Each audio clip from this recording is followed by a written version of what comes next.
संजय राऊत यांचं माध्यमांना दिलेलं स्टेटमेंट बघितलं, त्यात ते म्हणतायत की ते खोटं बोलत नाहीत. मात्र महाविकास आघाडीच्या जागा वाटपासंदर्भात माध्यमांना माहिती देताना केवळ वंचित बहुजन आघाडीमुळे हे जागा वाटप रखडलंय की काय अशा पद्धतीची माहिती दिली जाते.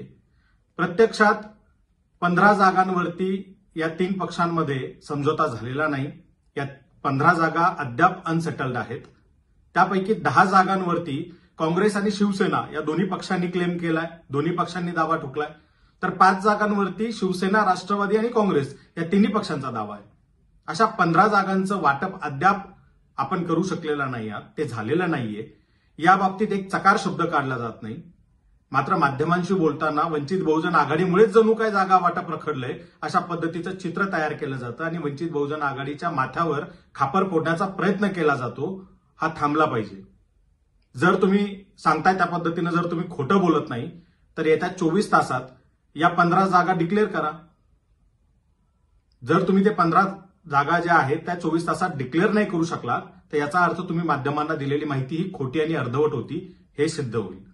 आपण 15 जागांचा वाद मिटवावा हे सुरुवातीपासून वंचित बहुजन आघाडीची भूमिका राहिलेली आहे. त्या बाबतीत आम्ही बोलत आलेलो आहोत.